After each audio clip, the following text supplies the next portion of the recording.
There's a popular saying that goes, "Don't fight the feeling." You've probably heard it before.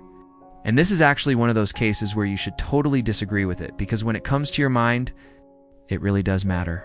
And today we're talking about why you should fight your feelings, especially when they're telling you to quit. Now, I am a believer in enjoying the process, but I am also a believer in delayed gratification. So I want to start out with an analogy. Imagine you're sitting at the beach and you see somebody walking towards you and they're hobbling. They only have one leg and they've got crutches. Now, as they get closer, you notice they have no feet either. They've been amputated. But what you also notice is that they have a smile on their face, and they walking towards you with purpose. So the first thing you've gone nah do is look down at your two legs, and you've gone nah think to yourself, wow, I have so much to be thankful for. I have these amazing legs. I can run, I can walk, I can play sports. The second thing you're gonna think is, well, shoot, that person doesn't have any legs and they seem pretty happy. I wonder what my excuse is for not being happy.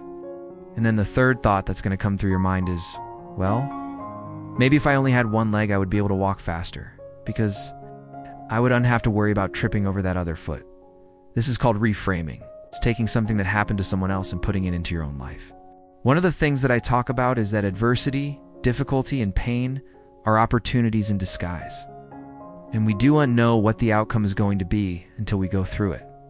So let's say you decided to take up running, or even just walking. You decide you want to get healthier, maybe lose some weight. You set a goal to run a 5K, but you've never run before. Well, you go out and you try it, and it's tough.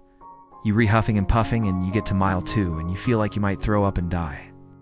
And you start thinking to yourself, why did I sign up for this? What was I thinking? It sucks. This hurts. I want to quit. It's where reframing comes in. Instead of saying, this sucks, I want to quit, you've got to reframe it.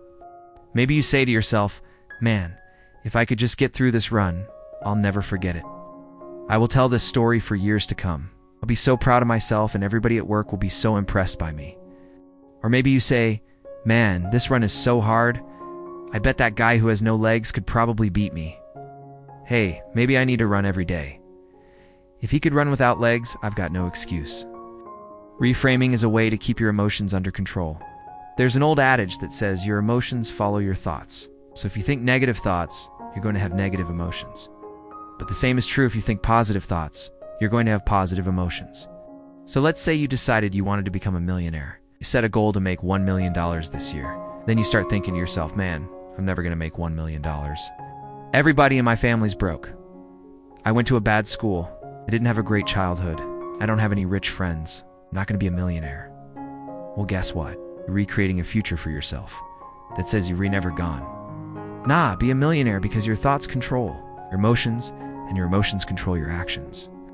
And if you're thinking negative thoughts, you're not going to take the type of action necessary to achieve that goal. One of the things that I think is so great about America, and Americans specifically, is our ability to reinvent ourselves. When I came to America, I had $83 in my bank account. Couldn't speak the language very well, and all the people around me were making 6 figures, especially where I worked. I remember I was working for a national moving company, and we had this big sales meeting, and they pulled up this huge chart, and it was showing all of the salespeople and their weekly earnings, and they re-ranking them from number 100 down. I remember because there were 5 guys ahead of me, which meant I was in the top 5%, and they were pulling in more money than I was. It made me think, well, hey, maybe I could be no one next week. Why not? We have this unique ability in America, and American culture, to reinvent ourselves. And if you think about it, there's only a handful of countries where you could do that. And so when you move to a new country, you don't have a past anymore. You can reinvent yourself to be anything you want. So I started thinking to myself, hey, maybe I can become the #1 salesperson. Maybe I can make $1 million. Maybe I can buy a Ferrari. I was watching this show on Netflix called Eat the 81, and it asks about this 40-year-old German guy who decided he wanted to eat the 81 hamburgers from McDonald's, and he wanted to do it in one day. He ended up doing it in 37 minutes.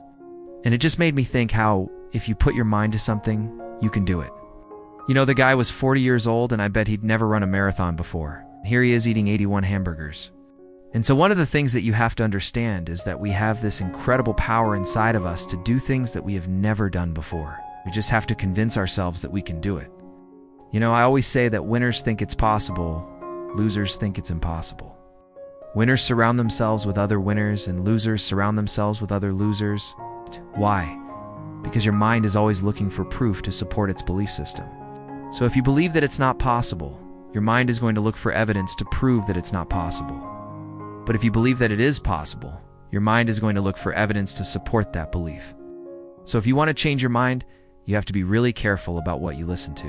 One of the biggest challenges that we have in life is not lack of ability. In fact, we have an abundance of ability. The challenge is lack of belief. We do unbelieve that we read good enough, or we do unbelieve that we read beautiful enough, or we do unbelieve that we read smart enough. It's not a lack of ability, it's a lack of belief. I read a book once called How to Win Friends and Influence People. And Dale Carnegie said in the introduction that most people are not walking around with their head cut off. So you're not stupid, you're not ugly, you're not too dumb, you're not too slow. Most people aren't walking around with their head cut off. So why do you think that you are different? Why do you think that you're stupid or ugly or too dumb or too slow? Because that's what your parents told you. That's what your teachers told you. That's what your friends told you. And so the whole point of this video is to say that you have a choice. You can fight your feelings. Don't let your emotions dictate your actions. Use your mind to reframe the situation, and then use your emotions to take massive action toward achieving your goals. I hope you enjoyed this episode of Mindset Matters. We'll see you next time.